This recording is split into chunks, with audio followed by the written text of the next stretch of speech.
saat ini saya mendapat tugas untuk mengimplementasikan atau berbagi sama Bapak Ibu guru sekalian apa-apa yang sudah saya pelajari. Ini adalah rangkaian kegiatan kita yang harus kita lewati sebagai bukti dari implementasi. Yang pertama kita pembukaan sudah ya Bapak Ibu. Dan selanjutnya materi, nanti ada tanya jawab. Itu membuktikan kalau Bapak Ibu sudah memahami apa-apa yang sudah saya jelaskan nanti. Keempat ada kegiatan testimoni, penilaian Bapak Ibu sekalian terhadap saya. Terus ada kegiatan penutup. Nah, apa sih tujuan dari kegiatan guru penggerak ini? Seperti kegiatan kemarin yang sudah saya pernah jelaskan sama Bapak Ibu, sudah pernah saya bagikan bahwa tujuan dari guru penggerak ini adalah untuk terus mewujudkan keinginan atau filosofi dari Ki Hajar Dewantara tentang untuk mewujudkan bagaimana cara siswa bisa menegaskan profil pelajar Pancasila, yaitu siswa itu harus tetap beriman, bertakwa kepada Tuhan Yang Maha Esa dan berakhlak mulia. Bagaimana siswa harus mandiri, bernalar kritis, berkomunikasi global, bergotong royong, kreatif. Namun inti dari pembelajaran filosofi Ki Hajar Dewantara itu, seorang guru itu adalah penuntun. Jadi bagaimana caranya kita menjadi seorang penuntun yang sesungguhnya, namun tetap memerdekakan diri kita, memerdekakan anak-anak kita. Maksud dari merdeka di sini, bagaimana caranya sama-sama kita bahagia dalam proses pembelajaran. Anak bahagia, kita pun berbahagia. Nah, budaya positif. Tugas saya sekarang adalah mengimplementasikan konsep tersebut kepada Bapak Ibu semua. Yang kita pelajari yang pertama itu paradigma belajar, disiplin positif, motivasi perilaku manusia, kebutuhan dasar manusia, posisi kontrol, segitiga garis diskusi, keyakinan kelas. Nah, paradigma dari sebuah pembelajaran itu bahwa paradigma dari belajar sekolah itu merupakan tempat baginya sebuah tanah bagaimana cara kita menumbuhkan tanaman-tanaman yang berkualitas, menghasilkan tanaman-tanaman yang bagus. Jadi kita itu berada di sebuah kebun. Bagaimana tugas kita sebagai seorang guru menjadikan tanah itu menjadi subur, menjadi bagus sebagai tempat wadah tumbuhnya anak-anak kita kelak. Bagaimana mereka berhasil, sukses, dan bahagia setinggi-tingginya sebagaimana keinginan Ki Hajar Dewantara.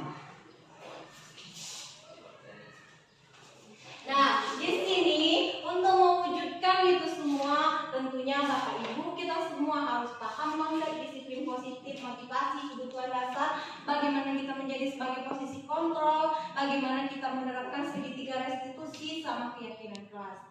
Nah, karena semua yang tadi sudah pernah saya jelaskan, untuk saat ini saya akan membagikan sama Bapak Ibu hal yang paling penting untuk menumbuhkan anak-anak agar mereka tumbuh sukses, tumbuh pintar, tumbuh cerdas, namun tetap menghargai kita sebagai seorang guru, sebagai seorang pendidik.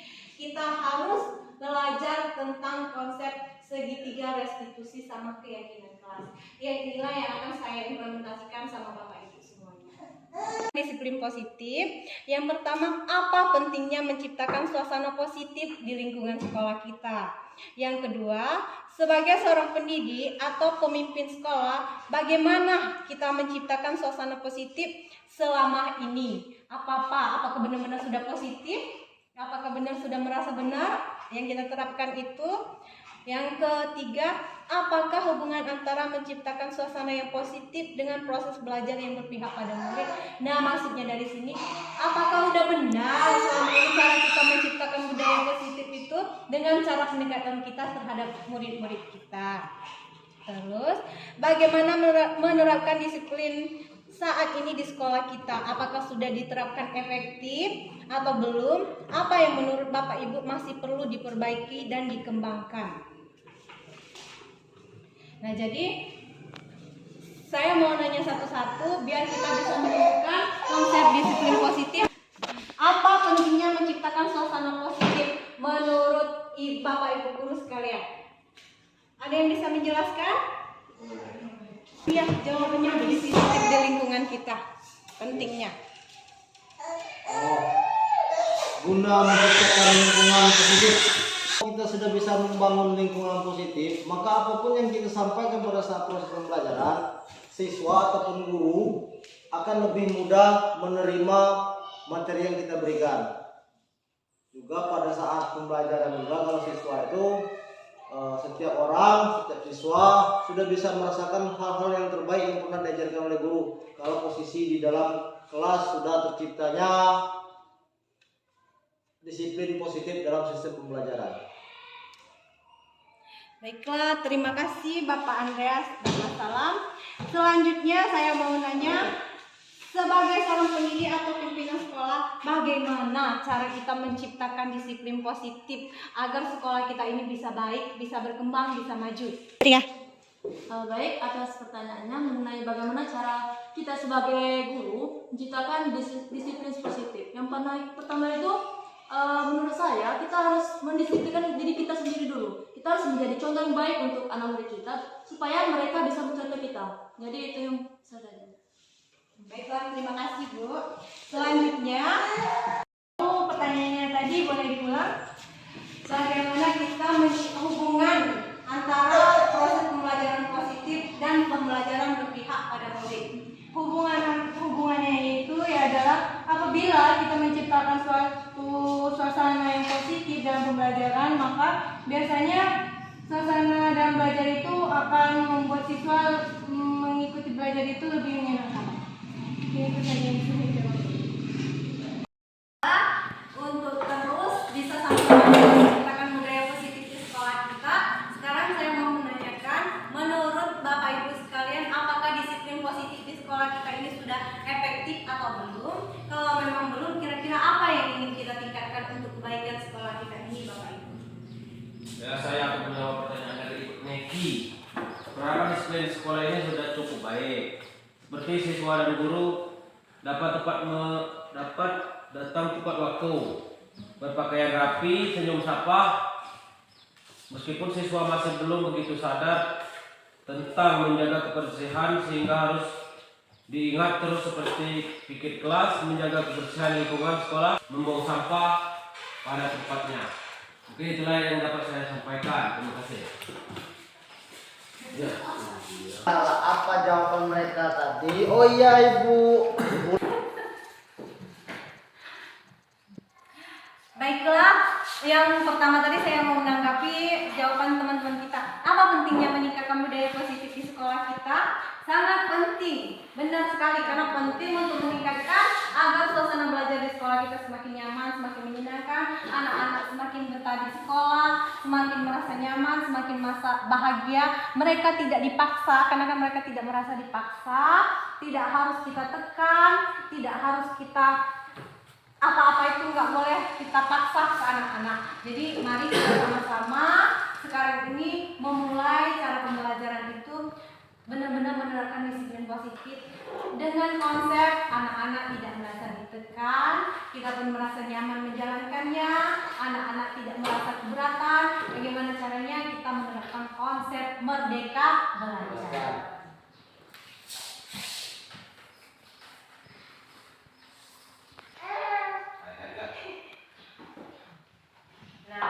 Untuk sekarang sudah bagus semua cara kita menciptakan suasana positif di sekolah kita. Namun agar benar-benar sesuai sama budaya positif, kita harus bisa terus memupuk kemampuan kita, pendekatan kita terhadap siswa kita, kalau memang pendekatan kita masih kurang terhadap siswa, bagaimana cara kita mencari tahu sikap dan keinginan siswa bisa melewati orang tuanya, rekan-rekannya, ataupun orang-orang yang ada di sekelilingnya. Proses pembelajaran positif itu erat, sangat erat hubungannya dengan berpihak kepada murid. Kenapa? Dengan sesuatu yang positif itu sudah menunjukkan kalau kita berpihak kepada murid-murid kita. Jadi kita memang harus benar-benar menciptakan suasana yang benar-benar positif, yang benar-benar baik, agar kita atau siswa kita merasa nyaman, merasa seakan-akan kita itu benar-benar mengayomi mereka, benar-benar berpihak sama mereka. Karena pembelajaran itu seorang guru harus berpihak kepada murid. sependapat, memang disiplin di sekolah kita udah alhamdulillah lumayan efektif. Tapi kita di sini tujuan saya mengimplementasikan ini, kita harus tetap mencari cara bagaimana kita terus memperbaiki budaya-budaya positif di sekolah kita agar semakin meningkat.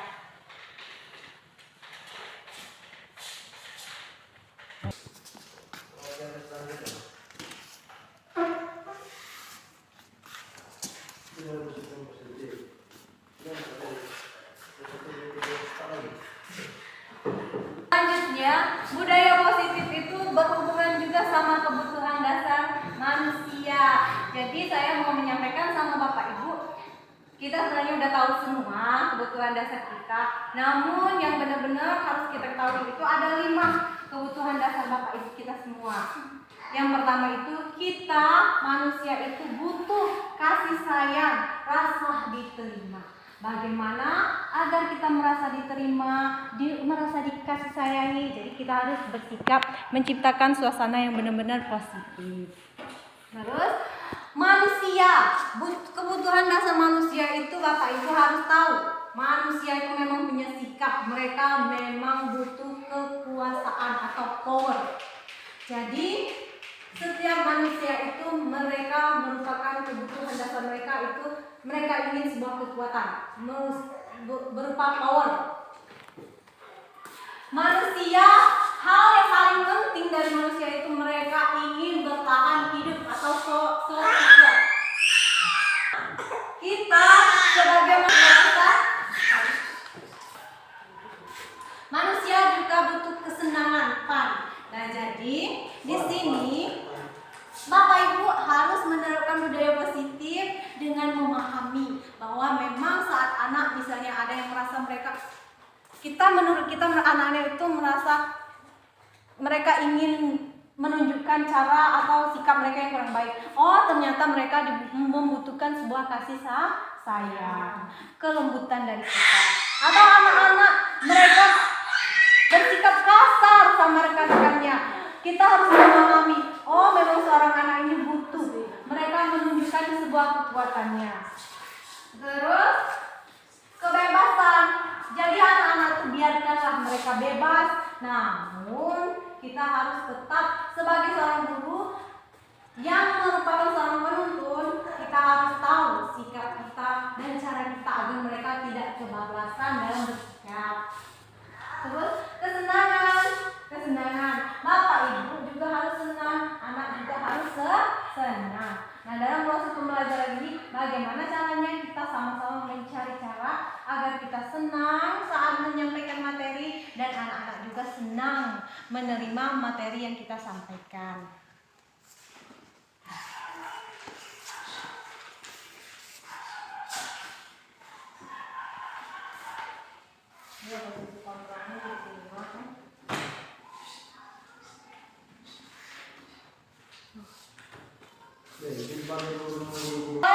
Dari penjelasan saya tentang kebutuhan dasar ini, apakah sudah agak paham Bapak Ibu sekalian?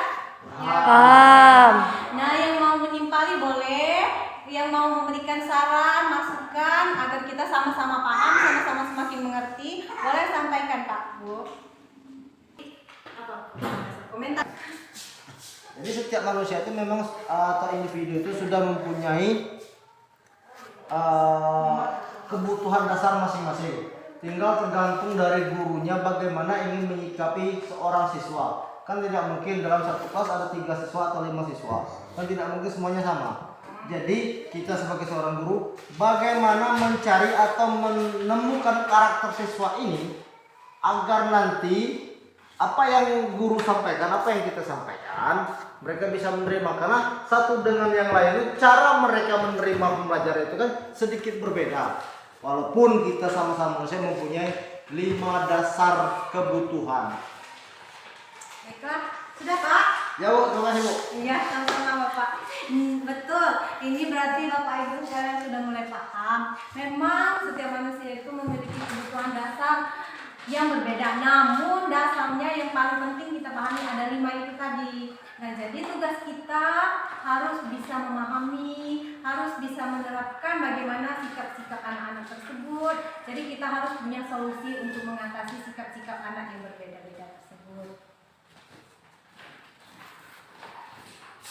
Bapak Ibu, nanti di segitiga restitusi ini kita praktik langsung. Bapak Ibu bisa menjadi anak-anak murid, seakan-akan murid. Bagaimana caranya?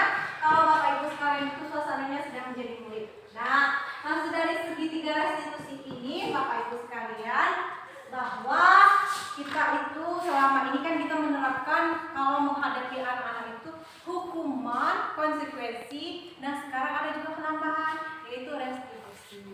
Nah, Bapak Ibu, kita dalam hal restitusi ini harus tahu perbedaan hukuman, konsekuensi, sama restitusi. Nah, dalam guru penggerak ini, kami atau kita semua disuruh menyampaikan ke Bapak Ibu bahwa kita berusaha jangan lagi menerapkan proses hukuman atau konsekuensi ke anak-anak. Ayo kita belajar tentang restitusi. Restitusi ini anak-anak kita ajak bicara saat mereka melakukan kesalahan. Kita tanya, apa masalah anak-anak ini? Kenapa mereka bisa melakukan kesalahan? Kenapa mereka melakukan kenakalan? Kenapa mereka membuat keributan? Nah, ini tugas kita sekarang belajar tentang restitusi. Jadi selama ini kan siapa sih kalau masih sering ngasih hukuman? Saya, Bu. Oke, Bapak Ogi masih sering memberikan hukuman terhadap anak-anak. Nah, setelah proses restitusi ini nanti harapan saya Bapak tidak sering lagi memberikan hukuman, tapi ayo kita belajar mencari tahu apa keinginan siswa sehingga mereka tidak melakukan kenakalan lagi. Contohnya hukuman seperti apa, Pak? Bersih WC, biasanya. Oh, Bapak suka. Berarti mulai sekarang kita jangan lagi suruh anak-anak membersihkan WC ya Bapak Ibu, karena itu berupa hukuman. Nah, harus tahu juga konsep hukuman itu bisa menyebabkan anak itu merasa dendam biasanya. Mereka benar-benar marah sama kita. Mereka justru semakin emosi sama kita. Itu yang disebut hukuman. Terus kalau konsekuensi ini misalnya seorang anak itu menjatuhkan gelas. Nah, kita suruh membersihkan. Memang sebenarnya itu bagus, kita suruh mereka membersihkan. Tapi masih juga nanti menyebabkan anak-anak itu merasa. Untuk lebih paham kenapa kita harus memilih restitusi atau konsekuensi, kenapa bukan hukuman Bapak Ibu? Karena identitas gagal seseorang itu berdasarkan hukuman. Kenapa hukuman bisa menyebabkan kegagalan? Pertama, apabila anak kita hukum, mereka akan belajar menyembunyikan segala sesuatunya. Karena mereka berpikir, aduh nanti kalau saya melakukan kesalahan, berarti saya bakalan dihukum dong. Jadi lebih baik saya sembunyikan. Terus, kalau kita terlalu mengontrol anak-anak, akan menjadikan sesuatu yang negatif itu akan semakin menguat. Terus, dampak pada murid akan merasa marah, merasa bersalah, rendah diri, dan bisa-bisa mereka bisa mengasingkan diri dari rekan-rekannya atau orang-orang yang berada di sekelilingnya, Bapak Ibu. Dengan hukuman akan benar-benar menyebabkan anak-anak itu merasa tidak ada sebuah harapan. Sangat melukai perasaan mereka, karena hal itu juga beresiko. Jadi guru harus bisa mencari segala sesuatu yang bisa mendatangkan.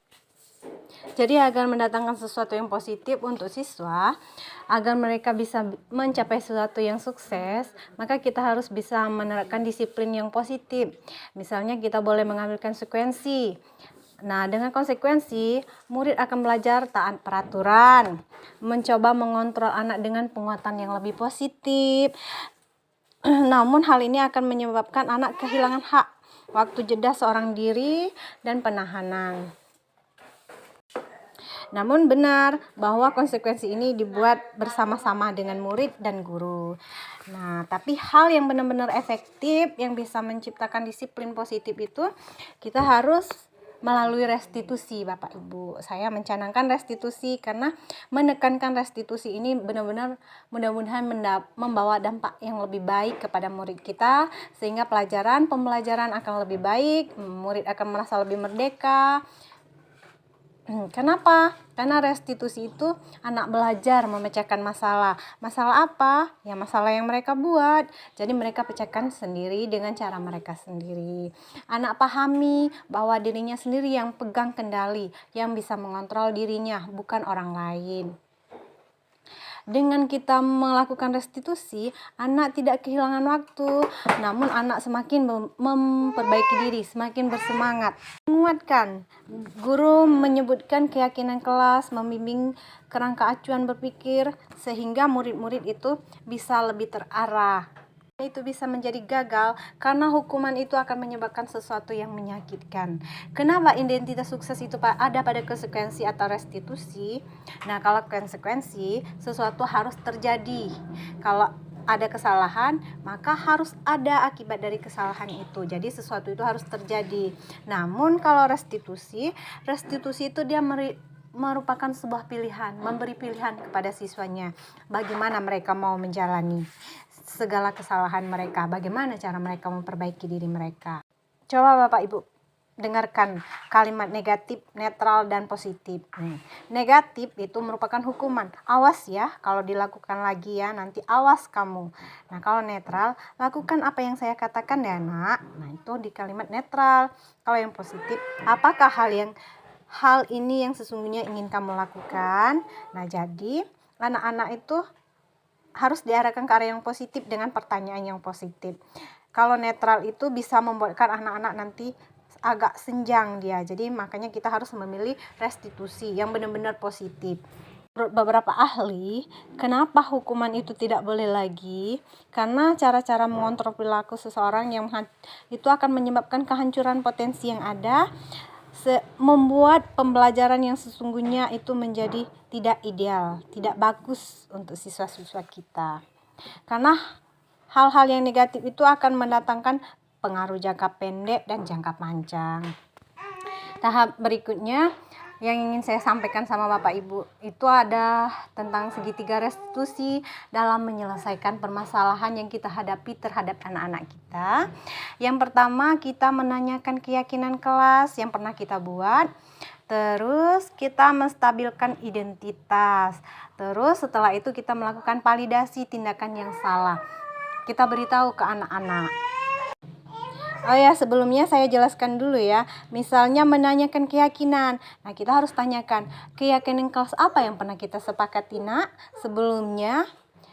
Kenapa sih kamu masih melakukan kesalahan?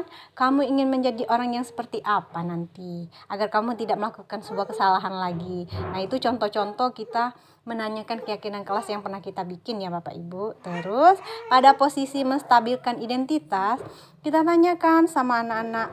Setiap orang pasti paham melakukan kesalahan. Oh ya, setiap orang pernah melakukan kesalahan. Jadi kamu bukan satu-satunya yang pernah melakukan ini. Jadi ayo kita akui kesalahan kita, ayo kita cari solusi. Nah, terus kita lakukan validasi tindakan yang salah. Kamu tentunya punya alasan mengapa melakukan ini kan? Ayo jelaskan sama ibu, apa alasannya?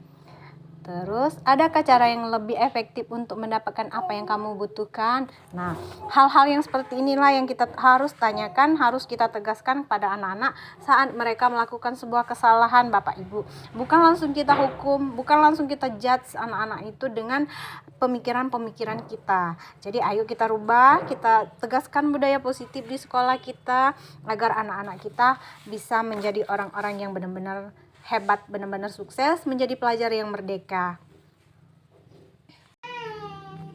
Oh ya, saya jelaskan lagi bahwa proses 3 tahapan restitusi itu berdasarkan dari prinsip-prinsip utama dari teori kontrol Bapak Ibu. Langkah-langkahnya yang pertama itu menstabilkan identitas. Teori kontrolnya, kita semua akan melakukan hal yang terbaik yang bisa kita lakukan. Yang kedua, validasi tindakan yang salah. Terus yang berikutnya, teori kontrolnya semua perilaku memiliki alasan. Nah, langkah ketiga, menanyakan keyakinan. Bagaimana keyakinan seseorang yang ingin mereka wujudkan di kelas? Karena kita semua memiliki motivasi internal dari dalam diri kita. Itu maksudnya motivasi internal itu motivasi dari dalam diri kita ya Bu, Bapak. Jadi bagaimana anak-anak itu menimbulkan motivasi dirinya sendiri agar mereka semangat dalam belajar. Jadi ini tugas kita sebagai seorang guru, seorang pendidik yang sesungguhnya.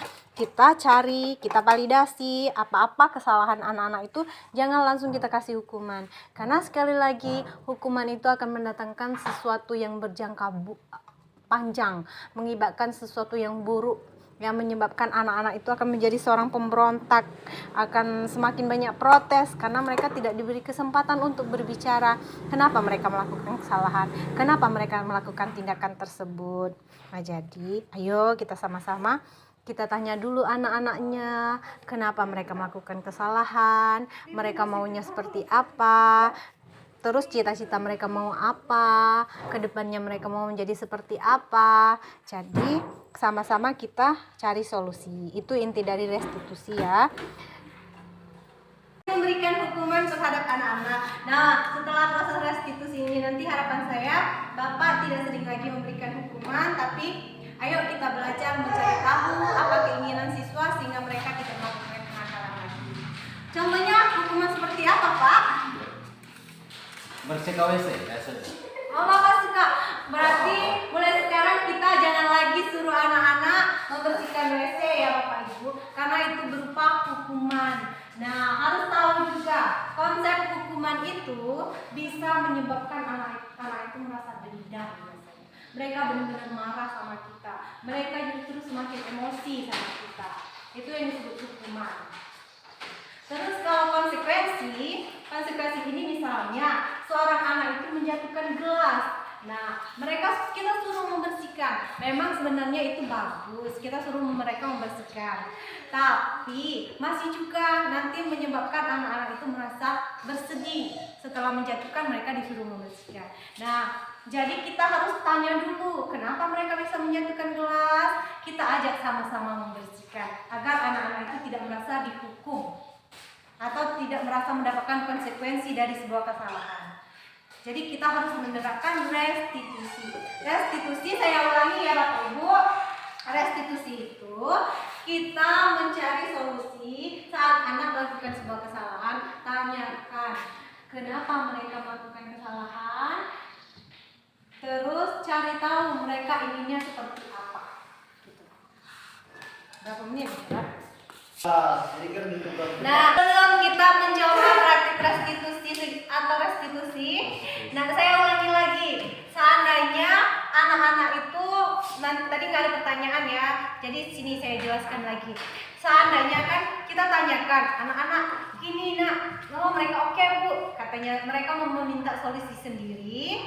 Tapi saat mereka membuat kesalahan, mereka mengulangi. Jadi kita ada konsep segitiga restitusi. Biarkan mereka mencari solusi sendiri, biarkan mereka mematuhi solusi yang mereka buat. Tapi kalau mereka masih juga, jadi kita ulangi terus praktek restitusinya. Nah, berikutnya keyakinan kelas. Keyakinan kelas ini sebenarnya sebelum restitusi Bapak Ibu sekalian. Keyakinan kelas ini adalah kita sama-sama sebelum memulai kegiatan pembelajaran sama-sama cari sama anak-anak itu keyakinan kelas yang seperti apa yang mau kita terapkan di sekolah. Jadi Bapak Ibu sama-sama sebelum memulai pembelajaran, di awal pembelajaran itu mencari dulu, tanyakan dulu sama anak-anaknya mau di kelasnya itu dibuat aturan-aturan seperti apa. Tanyakan sama mereka. Itu yang dimaksud dengan keyakinan kelas. Tanyakan sama anak-anak mereka mau proses pembelajarannya seperti apa, kegiatannya seperti apa, biar anak-anak sulit melanggar aturan yang memang mereka bikin sendiri. Itu yang dimaksud dengan keyakinan kelas. Intinya dari keyakinan kelas ini adalah tetap hal yang positif. Positif agar budaya positif ini bisa berjalan dengan baik. Jadi Bapak Ibu menerapkan proses keyakinan kelas. Keyakinan kelas itu dibentuk pada awal pembelajaran. Itu.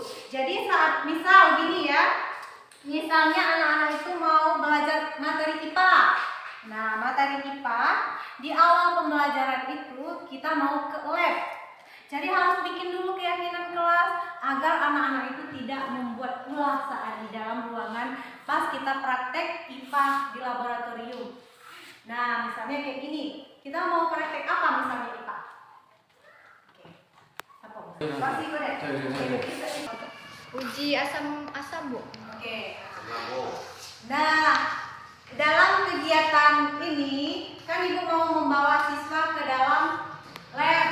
Jadi ibu di kelas dulu bikin dulu kesepakatan sama anak-anak.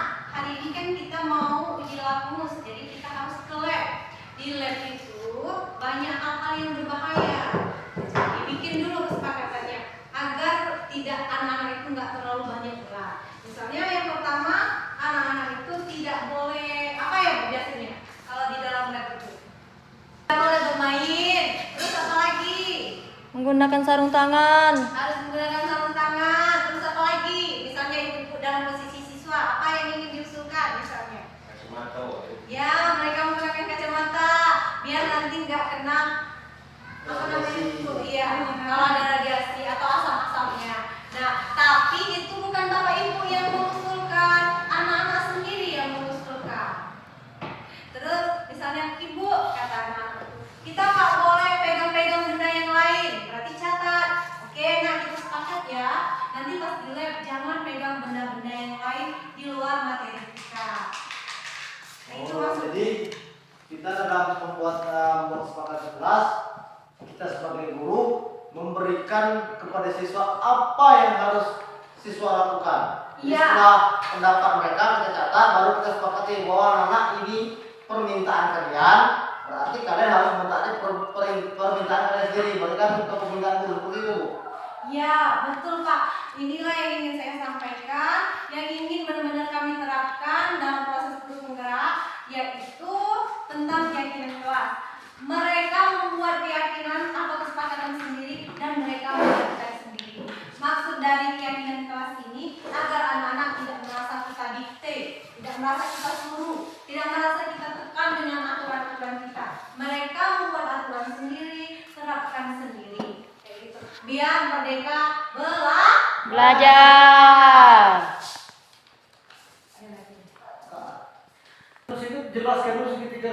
Tiga itu berarti segitiga itu dari siswa kembali ke guru dan kembali ke siswa. Apa seperti itu? proses ininya Pak, proses kegiatan kita menanganinya. Jadi satu siswa bermasalah, mungkin seperti segitiga sama sisi lah, sama. Permasalahan pertama itu dari siswa.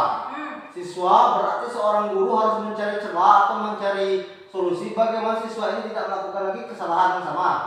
Nah, jadi setelah guru menjelaskan, berarti siswa yang di sini nanti sudah tahu bahwa mereka tidak boleh melakukan hal yang sama lagi. Apa itu yang disebut dengan segitiga restitusi? Kalau yang dimaksud dengan segitiga restitusi itu Pak, bukan guru yang mencari solusi, siswa mencari solusi ya. Siswa membuat kesalahan, dipanggil sama gurunya, kita tanya, nah kenapa kamu membuat kesalahan begini? Mereka menceritakan kesalahannya.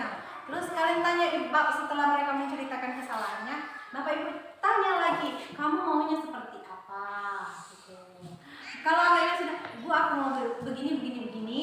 Nah kalau menurut Bapak Ibu itu udah bagus, oke kita terima. Tapi kalau menurut kita keinginan anak itu tidak bagus, tidak baik untuk sekolah, untuk dia, karena kita kan sebagai penuntun, jangan sampai anak-anak itu keluar dari koridor, keluar dari aturan yang ada. Kalau menurut kita itu salah, kita kasih penjelasan. Nah, solusi yang kamu ambil itu bisa menyebabkan suatu masalah baru. Nah, jadi boleh kita kasih nasihat, nanti mereka menemukan solusi yang baru lagi. Berarti intinya di sini seorang guru hanya menjadi fasilitator ya, Bu ya? Penuntun intinya.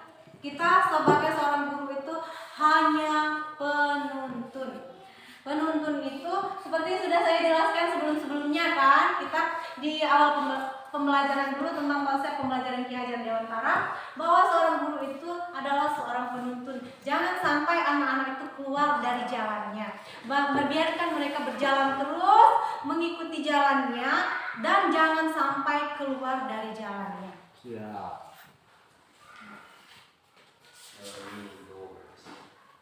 Apa? Ya, Melakukan sebuah hukuman. Nah, Nah, jadi ini ada kertas. Ya, baiklah Bapak Ibu, untuk sekarang segitiga restitusi sama keyakinan kelasnya sudah saya jelaskan. Nah, sampai di sini masih ada yang belum paham nggak Bapak Ibu? Paham. Oke, baiklah. Terima kasih kalau sudah paham. Dan sini saya mau menguji Bapak Ibu sekalian, apakah benar-benar sudah paham, bisa membedakan.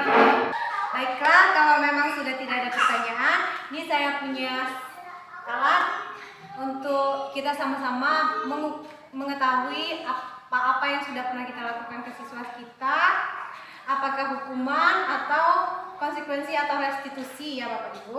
Nah, sekarang saya bagikan ya, Bapak Ibu boleh tulis apa yang pernah Bapak Ibu lakukan kepada anak-anak saat mereka membuat kesalahan.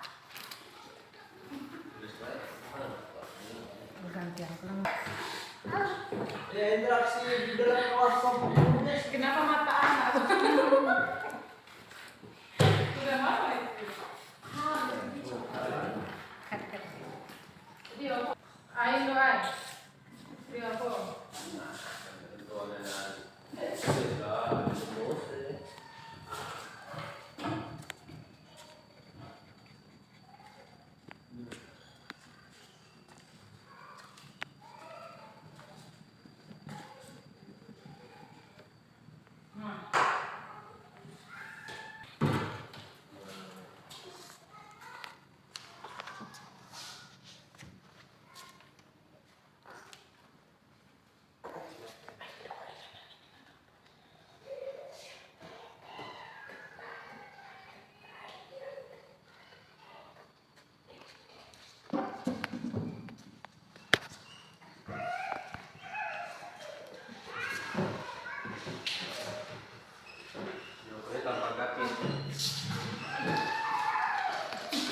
Boleh ditempel Ibu, minta tolong ya. Ibu Bajo. Boleh. Banyak saya Bu.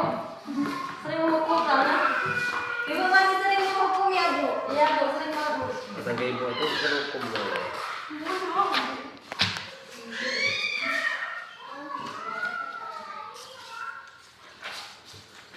Saya ini dulu, jangan keluar sebentar Pak ya, mau ngudut Pak ya.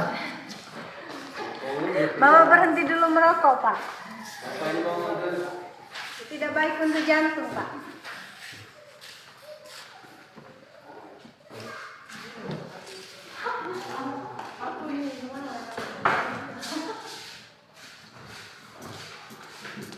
Kalau anak-anak tertangkap dan ngudut, Bapak sembahkan banyak-banyak.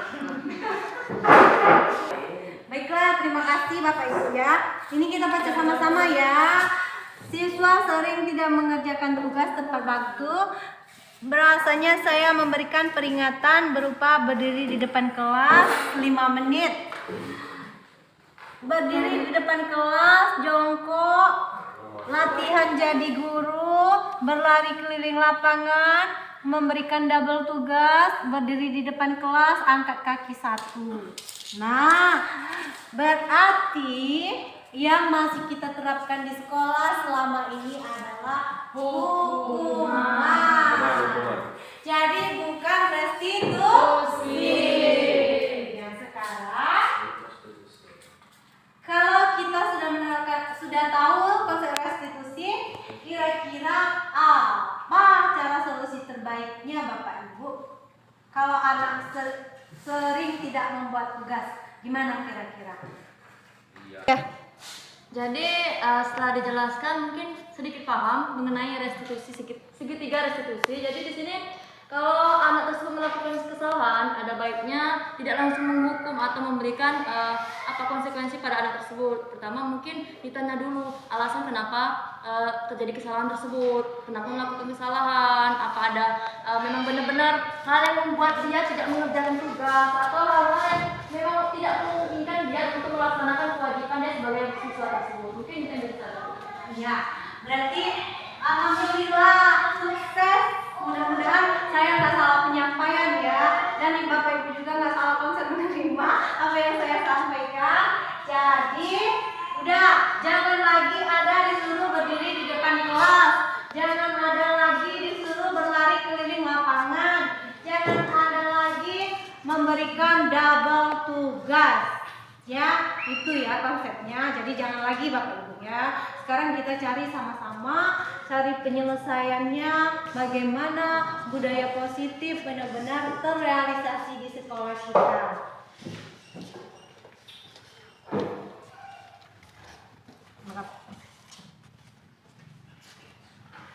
Baiklah, masih ada yang mau menambahkan? Sudah? Oke, sudah. Ini dong, apa sudah dikit-dikit? Misal Ibu, kita kan sudah berusaha menerapkan segitiga restitusi tersebut, sudah kita tanya berkali-kali, tapi anak tersebut berulang kali melakukan kesalahan tersebut. Misalnya sudah kita terapkan, ditanya ini baik-baik, ini, terus dijawabnya tuh benar, jawabannya benar, tapi berkali-kali itulah jawabannya, berkali-kali dilakukan. Terus bagaimana, apakah terus dilakukan siklus tersebut atau kita punya cara lain, cara menggunakan segitiga restitusi tersebut? Kalau yang berdasarkan hasil pemahaman saya, kalau nggak salah tangkap ya dari kegiatan yang saya lakukan selama proses pembelajaran itu, kita yang pertama kita harus lakukan lagi terus, siklusnya berulang-berulang. Tapi kalau memang anak kita kan banyak yang bebal, yang kalau diberitahu itu kadang tuh ngeyel.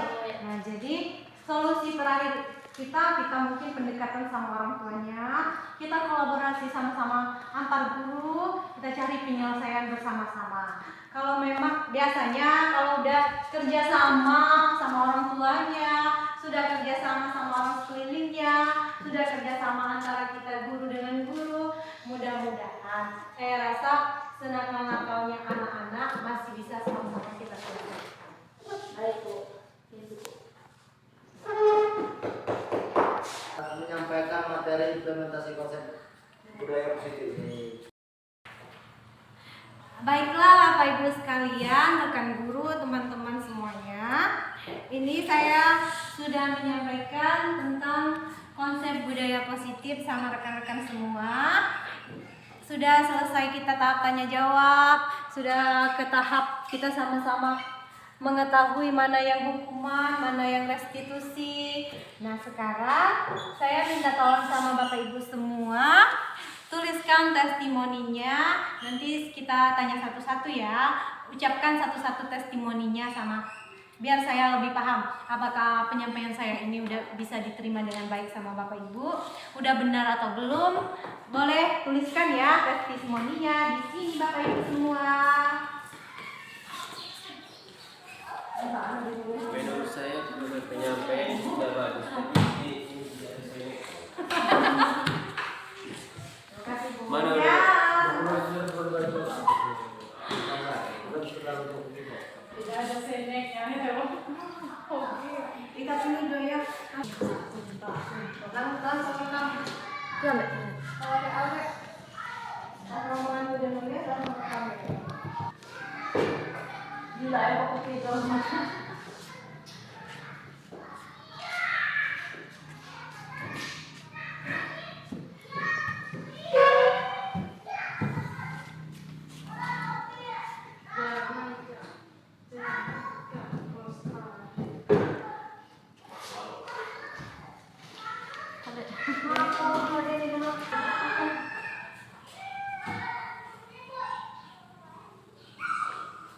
Pengalaman, saya harus PPK ini. Tulisnya adalah Boleh, siapa yang mau duluan untuk testimoni? Assalamualaikum warahmatullahi wabarakatuh. Waalaikumsalam warahmatullahi wabarakatuh. Ya, berikutnya Ibu. baik, terima kasih. Testimoni atau tanggapan Rati untuk Ibu Neki, menurut saya kepada Ibu Neki sudah baik dalam penyampaiannya, terus juga menurut saya Ibu Neki juga mampu berinteraksi dengan guru dalam menghidupkan suasana di ruangan ini. Jadi kami juga memahami apa yang Ibu Neki sampaikan. Itu menurut saya. Terima kasih. Wassalamualaikum. Waalaikumsalam warahmatullahi wabarakatuh. Oke, assalamualaikum warahmatullahi wabarakatuh. Assalamualaikum. Oke, untuk langkah kegiatan yaitu ada yang keempat, testimoni. Jadi sini tanggapan guru terhadap calon guru penggerak yaitu Neki Puspitasari. Nah, jadi di sini tanggapan saya mengenai implementasi konsep budaya positif yang awalnya saya itu kalau misalnya anak tidak membuat PR atau tidak membuat tugas, saya hanya melakukan hukuman atau konsekuensi. Sekarang saya sudah dapat memahami masalah segitiga restitusi. Itu yang dapat saya tangkap dari pembelajaran yang telah Ibu Neki sampaikan kepada terkhususnya saya pribadi.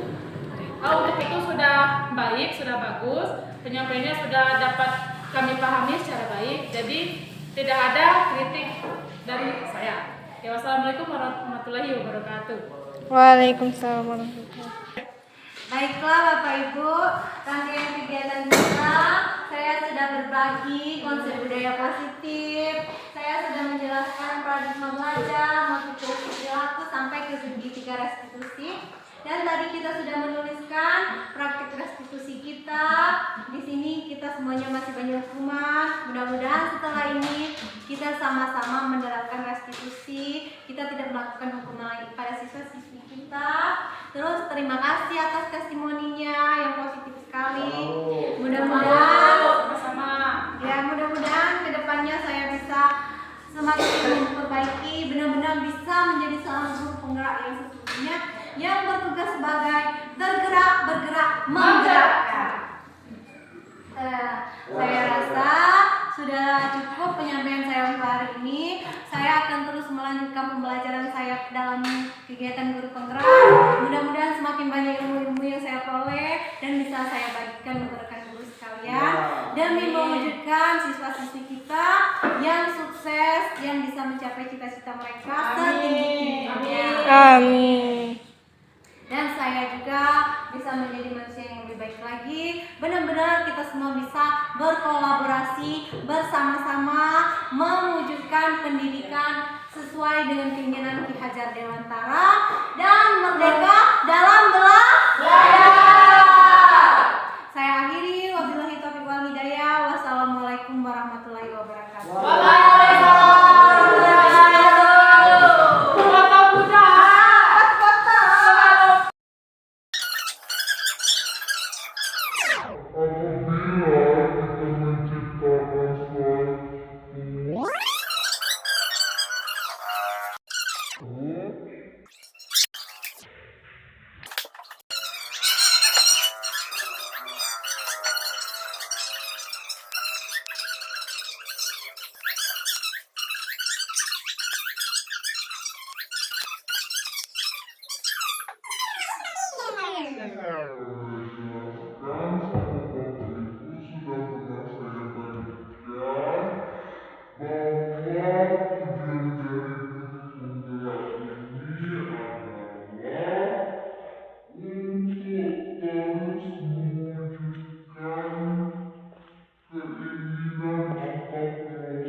Yang pertama, apa pentingnya menciptakan suasana positif di lingkungan sekolah kita?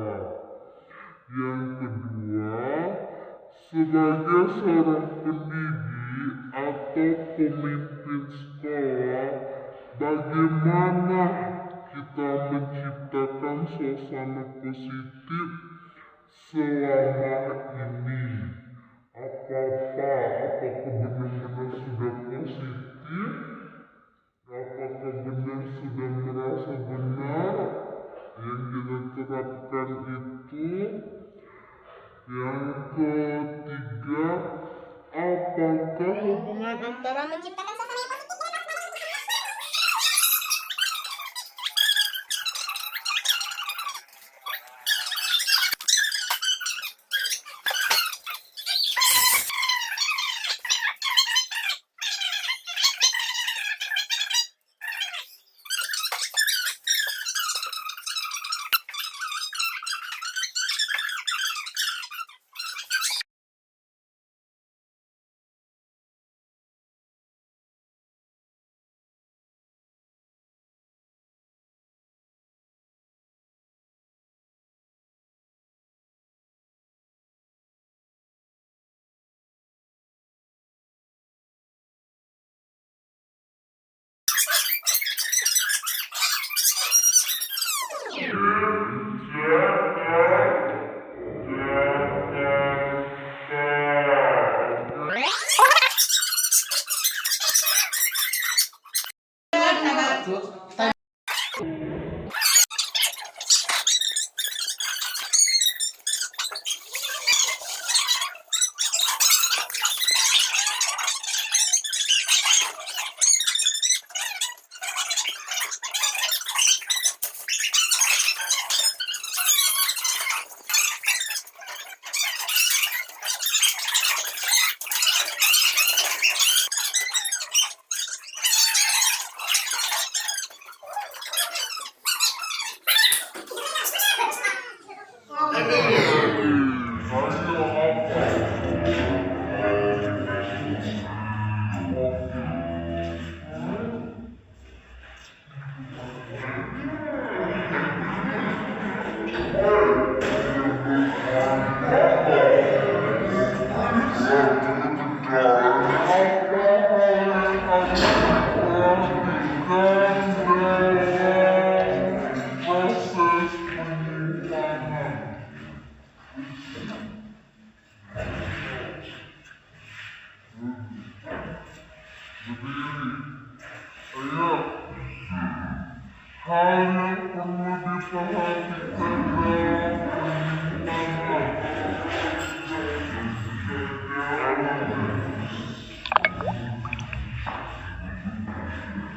Cara penyimpanan dokumen.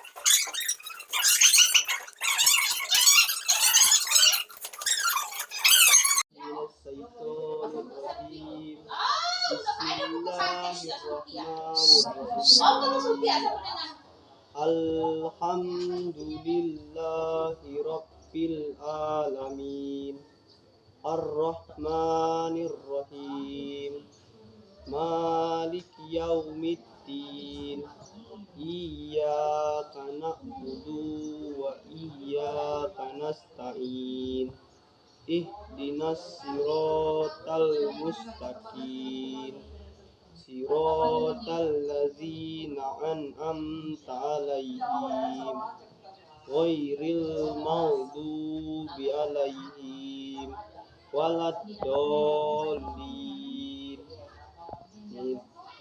Sadaqallahul azim.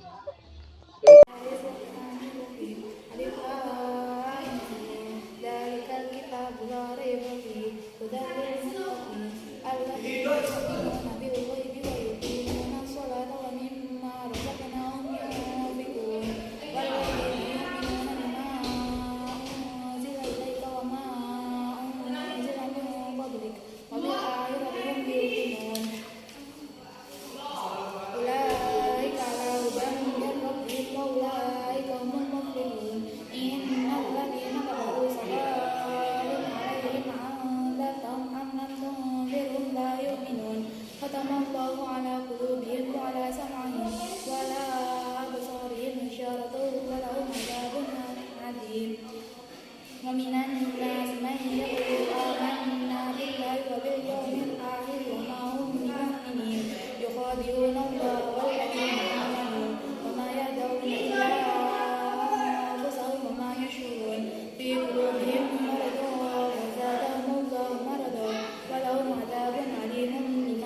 yang